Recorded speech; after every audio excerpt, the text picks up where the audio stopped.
Descriptions of the human embryo in the Quran cannot be based on scientific knowledge in the 7th century. The only reasonable conclusion is that these descriptions were revealed to Muhammad from God. Muhammad could not have known these facts about human development in the 7th century because most of them were not discovered until the 20th century. This is a leech, and this is the human embryo, but 23 days. I think you have to agree that the similarity between these structures is amazing. Little was known about the staging and classification of human embryos until the 20th century. For this reason, the descriptions of the human embryo in the Quran cannot be based on scientific knowledge in the 7th century.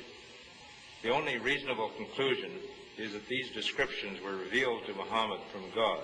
He could not have known such details because he was an illiterate man with absolutely no scientific training. It is not surprising, then, that we relook to our Holy Scriptures for help and enlightenment. From what stuff hath he created him? From a sperm drop. He hath created him and then moldeth him in due proportions. Surah 80, Ayat 18 and 19. Thank you very much.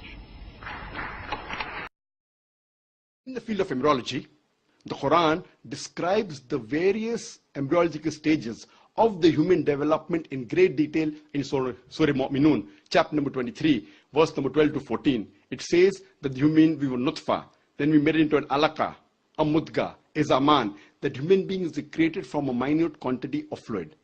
Then it made it into alaqa, that is a leech-like substance. Then made it into a chewed-like lump. Then made it into bones. Then clothed the bones with flesh. When this verse was showed in the early part of the 1980s to Dr. Keith Moore, who at that time happened to be the highest authority in the field of anatomy and embryology, he was the head of the Department of Toronto in the University of Toronto. He said that the description of the Quran is far superior to what modern embryology describes today instead of stage 1, 2, 3. And he said that it's not possible that any human being can mention these things in the Quran. This Quran has to be the word from Almighty God, and he has no objection in accepting Prophet Muhammad as the messenger of Almighty God.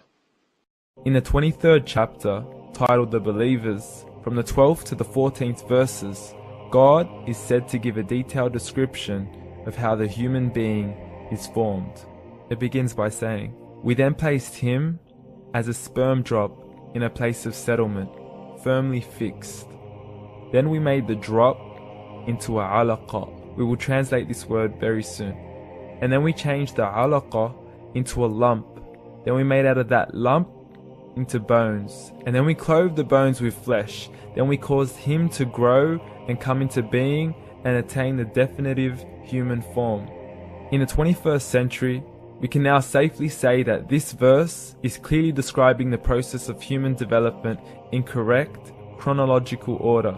However, what we should be paying attention to in particular is the second stage, referring to the development of the embryo. The specific word used to describe the embryo in this verse is the word alaqa. The word alaqa, when translated into English, can mean three separate things. Firstly, a blood clot, or to be suspended, that is to be hanging or clinging to something, or thirdly and finally, a leech.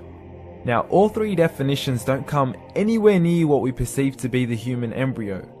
So, why are these words used, and what significance do they share with the human embryo? Can the embryo be described as a blood clot? Well, what do you think? In the 3rd week of embryonic development, a tubular heart joins with the blood vessels to form a primordial cardiovascular system, and by the end of the 3rd week, the blood is circulating and the heart begins to beat on day 21. The first thing that comes to mind in regards to being suspended or hanging is the umbilical cord. But we can't use that example because we are simply referring to step 2, before the baby has even formed. But we now know today that the umbilical cord is formed from the connecting stalk. And the connecting stalk is formed as soon as the embryo is formed. The embryo's connecting stalk has even been described by John Allen and Beverly Kramer as an object to suspend the developing embryo in the extra-embryonic column. So an embryo is suspended and does have a strong resemblance with a blood clot. What on earth would an embryo have to do with a leech? Figure A shows the structure of an embryo at 25 days. Figure B shows a leech. Now please note once again that the embryo in this stage is no greater than the size of a kernel of wheat. This is an X-ray of the embryo at 22 days. This is the internal structure of a leech. It's mind-blowing stuff, but you still haven't seen anything yet. This is the head of the embryo at 22 days. The detail you are seeing right now is absolutely impossible to be seen with the human eye and can only be seen with a microscope. This is the back end of a leech. There's no other words used to describe this other than mind-blowing. The pictures we have shown you are impossible to be seen with the human eye or even to be predicted by the human mind. Once again, the verses we have shown you were revealed over 1400 years ago to a man who couldn't read nor write. Are these the words of God? Descriptions of the human embryo in the Quran cannot be based on scientific knowledge in the 7th century. The only reasonable conclusion is that these descriptions were revealed to Muhammad from God.